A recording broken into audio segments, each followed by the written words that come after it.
Imagine waking up tomorrow and realizing that decisions made in a quiet office thousands of miles away will decide whether your country grows, struggles, or slowly collapses, not through war, not through elections, but through numbers, signatures, and conditions you never voted for. This is not a conspiracy theory. This is how the modern world actually works, and once you see it, you can't unsee it. Most people believe countries fail because of corruption, bad leaders, or bad luck. That's part of the story, but it's not the full picture.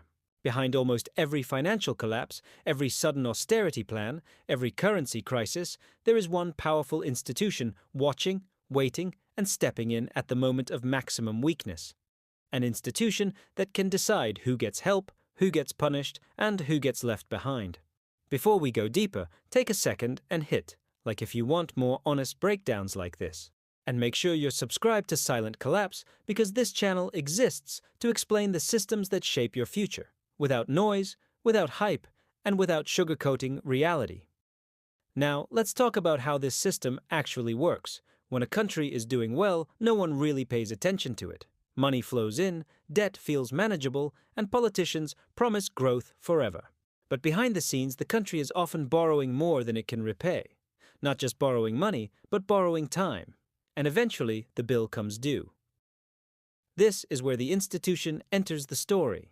When a country runs out of dollars, can't pay its debts, or sees its currency collapsing, there is only one place powerful enough to step in: the International Monetary Fund. The IMF doesn't arrive when things are good. It arrives when there is no other option left. On the surface, the IMF looks like a global safety net. It lends money to struggling countries so they can stabilize their economy.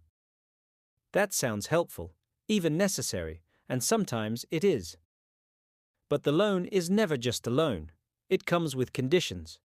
Conditions that quietly reshape an entire nation. The IMF doesn't tell countries how to vote or who should be president. Instead, it tells them how much they can spend on healthcare, education, fuel, and food subsidies. It tells them to cut government jobs, raise taxes, sell public assets, and open their markets to foreign corporations. These changes are called reforms, but for everyday people, they feel like sudden pain. Imagine prices doubling overnight, fuel becoming unaffordable, basic food costing more every month, hospitals losing funding, schools shutting down. This is not accidental. This is the price of being allowed to survive in the global financial system. Supporters of the IMF argue that these measures are necessary. They say countries must learn discipline. They say the pain is temporary. But history tells a more complicated story. Some countries recover. Many never fully do. And some become trapped in a cycle of debt that lasts for decades. Look at Latin America in the 1980s. Look at parts of Africa in the 1990s. Look at Greece after the 2008 financial crisis. Different cultures, different governments, same pattern: borrow, collapse, accept conditions, cut spending, and struggle for years to regain stability. The real power of this institution is not its money, it's its timing. The IMF steps in when countries are desperate, when their choices are gone, when refusing is not really an option. At that point, sovereignty becomes negotiable. This is why some economists say the IMF doesn't just save countries, it restructures them. It decides which industries survive, which public services shrink, and which foreign investors get access, all without firing a single shot. And here's the part most people don't realize. This system doesn't only affect poor countries, it affects everyone. When one country collapses, supply chains break, prices rise, migration increases, political instability spreads, the shockwaves don't stop at borders. Even powerful nations pay attention to the IMF because confidence is fragile. Once investors believe a country is losing control, capital leaves fast. And when that happens, even strong economies can weaken. This is why governments often hide the truth until the last moment. They don't announce a crisis early. They delay. They deny. Because the moment people lose confidence, the collapse accelerates. And once the IMF is called, the story changes forever. At Silent Collapse, we focus on these quiet turning points. Not the headlines, but the moments before the headlines. Because that's where the real story lives. Now ask yourself this: if one institution has the power to decide the economic rules of dozens of countries, who controls that institution? The IMF is technically owned by its member countries, but voting power is not equal. The largest economies have the most influence. That means global financial rules are shaped by a small group, even though the consequences are felt by billions. This doesn't mean the IMF is evil. It means it is powerful. And power always shapes outcomes, whether intentionally or not. The scariest part is how normal this has become. Economic pain is explained as unavoidable. Austerity is framed as responsible. And people are told to accept less, while systems remain unchanged. Over time, this creates frustration, anger, loss of trust, and eventually political extremes. When people feel they have no control over their future, they look for someone to blame.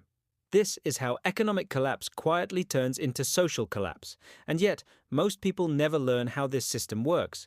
They only see the results: higher prices, fewer opportunities, more uncertainty. They feel something is wrong, but can't name it. That's why this conversation matters. Awareness doesn't fix everything, but it changes how you see the world. It helps you understand that many crises are not sudden. They are designed responses to long-term problems. As we get closer to the end, I want you to think about this question: should one institution have this much influence over the survival of nations? Or is this simply the cost of a globalized financial system? There is no easy answer, but ignoring the question guarantees one outcome: more silent collapses, more countries learning too late how the system really works. If this breakdown made you think differently, drop a comment and tell me what surprised you most. Share this video with someone who still believes economic collapses come out of nowhere. And if you haven't already, subscribe to Silent Collapse, because understanding these systems might be one of the most valuable skills you can have in the years ahead. The collapse is rarely loud. It's quiet. It's technical. And by the time it becomes obvious, the decisions have already been made. Imagine waking up tomorrow and realizing that the fate of your country doesn't just depend on elections, leaders, or even natural resources. It depends on a set of numbers signed off in a quiet office far away from your capital. Decisions that determine who gets to survive economically and who slowly sinks into debt, poverty, and crisis. This isn't a distant theory. It's the reality that has shaped entire nations for decades. And the more you understand it, the more you'll notice patterns everywhere you look.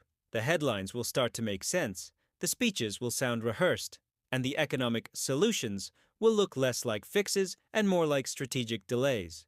Before we go further, take a moment to hit the like button and subscribe to Silent Collapse. This channel is all about uncovering the hidden systems shaping the world, without noise, without hype, and without sugarcoating the truth. If you do this now, you'll be part of a growing group of people who actually see how the world works before it's too late. Let's start with a simple question. How do countries survive when they are drowning in debt? Most people think the answer is good governance or strong economies. That's true to an extent, but it misses the bigger picture. The truth is, survival is often decided by one institution, one entity that has the power to dictate who gets help, who must endure pain, and who gets left behind. And that institution is the International Monetary Fund, or IMF. The IMF is not like a normal bank. It doesn't offer small loans for projects. It steps in when countries are at their weakest, when local solutions have failed, and when the risk of default threatens global stability. On the surface, the IMF seems like a global safety net. It lends money to countries struggling with debt or a collapsing currency. But every loan comes with conditions that are never neutral. They quietly reshape entire economies, changing how governments spend, how citizens live, and how markets operate. When a country approaches the IMF, it isn't just borrowing money, it is effectively surrendering part of its economic sovereignty.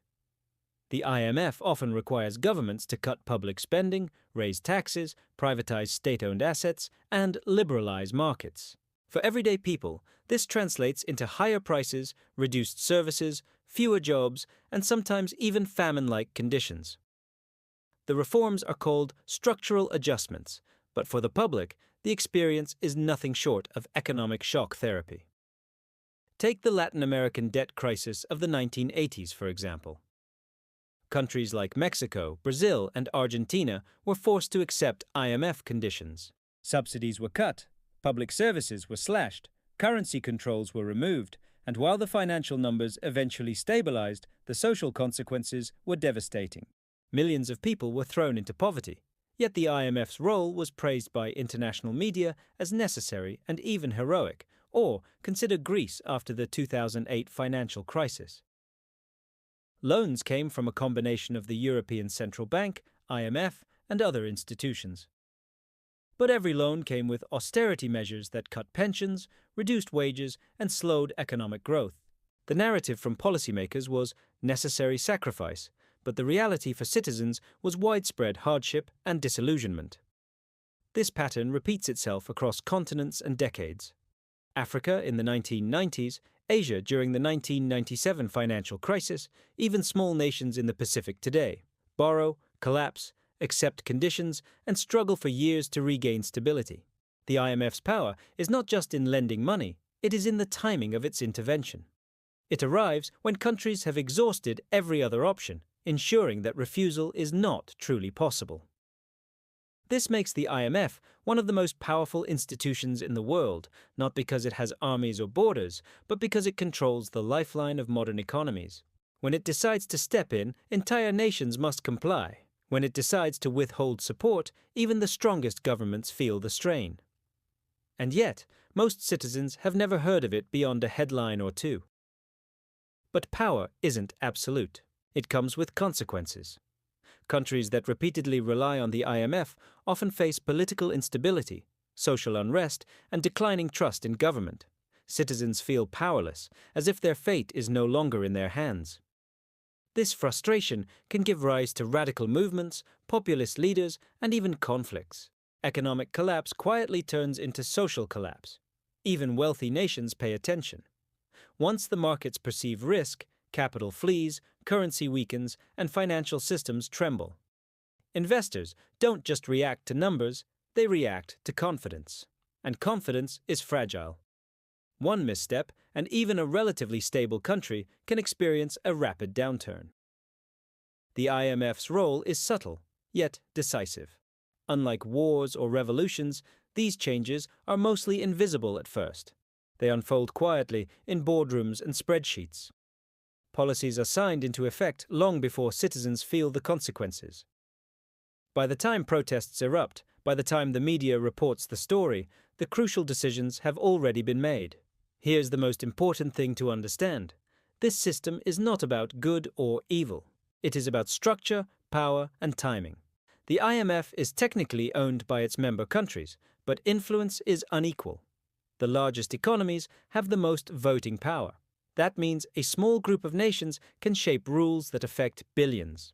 The choices made by this institution ripple outward, influencing trade, currency, industry, and even geopolitics. Silent collapse focuses on these quiet moments, not the loud headlines, but the moments before everything changes. Because once you understand the mechanics, the world looks different. You start noticing patterns in crises that seem random. You see the hidden strings that connect debt, policy, and everyday life. And you understand why some nations recover and others never do. Ask yourself this. Should one institution have the power to shape the survival of entire countries? Or is it simply the cost of a globalized financial system? There's no easy answer, but awareness is critical. Ignoring the question guarantees that more countries will face silent collapse, unaware of the forces controlling their fate. If this video opened your eyes, comment below and tell us which example shocked you the most. Share this video with someone who still believes economic crises happen randomly, and if you haven't already, hit subscribe for Silent Collapse, because understanding these systems could be one of the most important skills you develop in the next decade. The reality is harsh, but it's also predictable. Nations don't collapse overnight. Crises are often long in the making, with warning signs visible to anyone willing to look. The collapse is silent, technical, and calculated. By the time it becomes obvious, the decisions have already been made, and those decisions are not made by citizens, but by a single institution that has quietly shaped the destiny of nations for decades.